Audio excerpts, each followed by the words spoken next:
We all woke up to some pretty crappy news this morning, which is the Broncos are releasing Justin Simmons in order to save $14.5 million against the salary cap. And I'm confident that I share the same feeling of everyone watching right now, which is this sucks, right? Justin Simmons, one of the most beloved players on this team, a leader on the field and off of the field.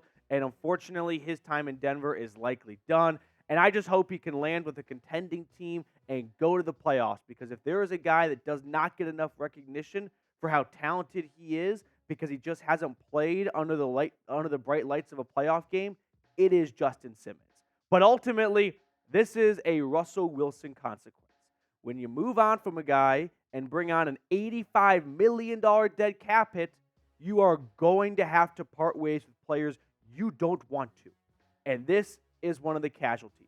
And there will likely be more. Whether trade or release, the Broncos still have work to do to get below the NFL salary cap, because my calculations put them at a little over $1.5 million above the salary cap. So you can see the updated cap space right now, negative $1.7 million. So keep an eye on whether it's a contract restructure, a trade, or a release.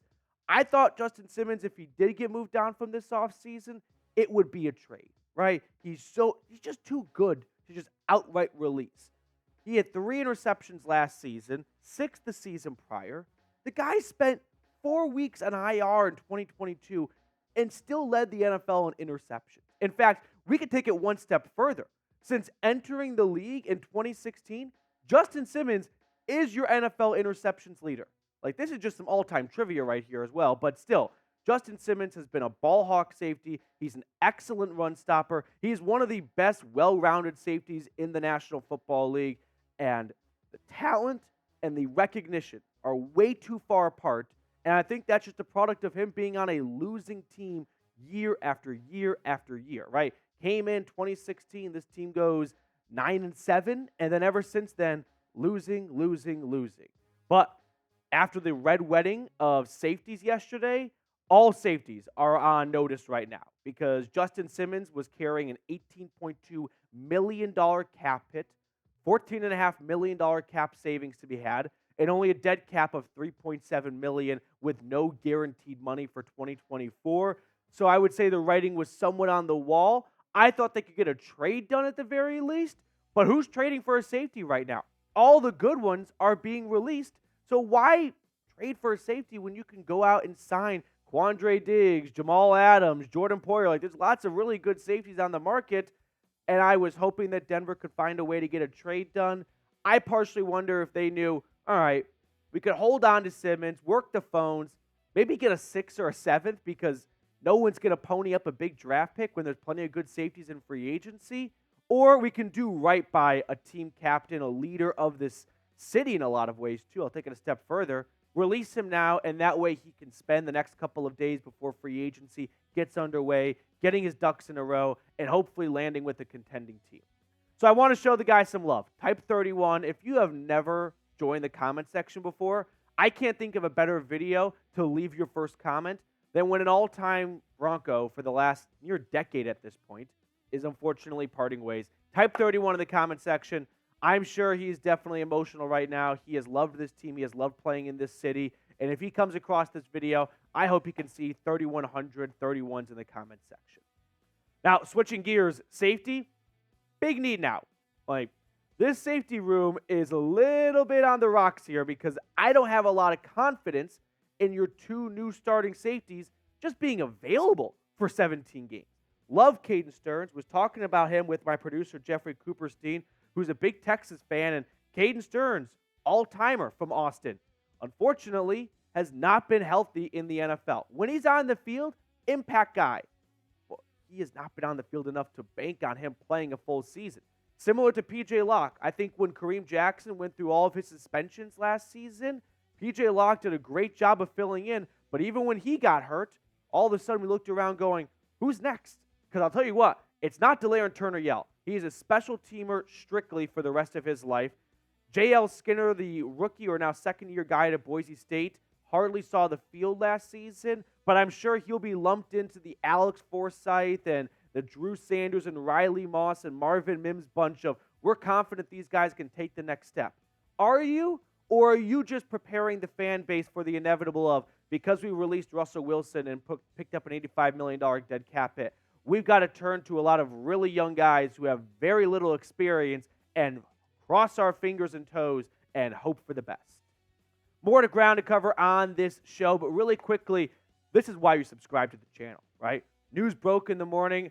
I ran into work to get you guys a video as soon as possible, and I want to get 21,000 subscribers here on the channel before we really get into the meat and potatoes of free agency. So if you are looking for a non-stop, wall-to-wall Broncos news and rumors coverage YouTube channel, this is it. Now let's talk about replacing Justin Simmons for a moment, because that's the NFL. It's a business, and the Broncos have some draft capital to work with. I don't think there's no safeties going in round 1 for this year's draft. Maybe round 3, although if they don't go quarterback in round 1, one might think that round 3 would be a good time to go QB. So now you turn to day 3 of the draft, and Justin Simmons was a 3rd-round pick. So it does go to show that you can find good safeties a little bit later in the draft. So keep an eye on maybe round 4. I think that the Broncos are going to move back in round 1 the more I think about it, to pick up more draft capital, because all of a sudden safety is just one more position that needs to be filled. If they don't want to turn to the draft to do it, there are some really good free agent safeties out there. I don't think they're going to be in the right pricing neighborhood for a C.J. Gardner-Johnson, a Xavier McKinney, a Julian Blackmon, Jordan Fuller. All those guys are going to be too expensive. But what about a Jordan Poyer? Like, he's playing at a similar level to Justin Simmons the last couple of years, and maybe he comes over on a cheap, better-ish, close to minimum contract.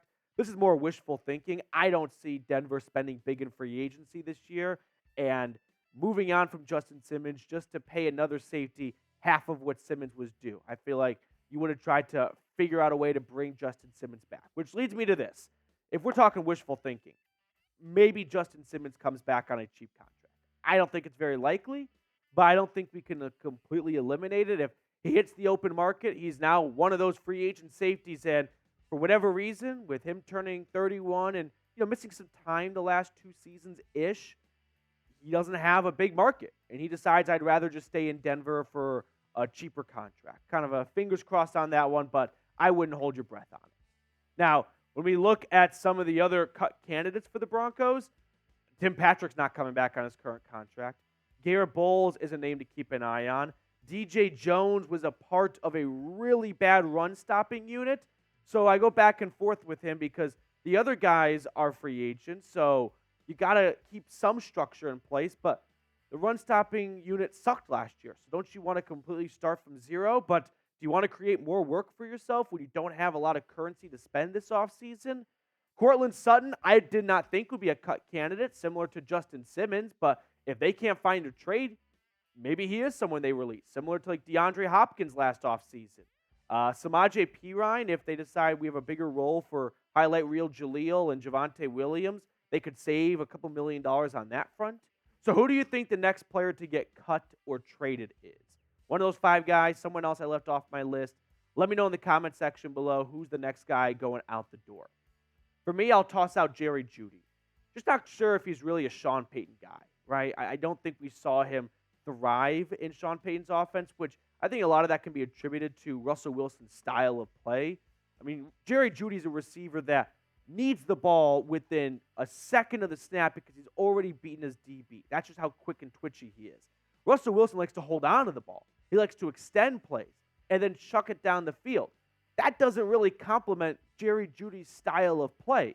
So if you're moving on, which you have moved on from Russell Wilson now, you could make a good argument of the next quarterback would really benefit from a Jerry Jeudy style of play where you get the ball out quickly. But if the Broncos feel like he's not going to live up to the expectations and they have shown they're not going to hold on to a mistake, and if they feel like Judy's a bit of a mistake, maybe they try and get some very much needed draft capital for him.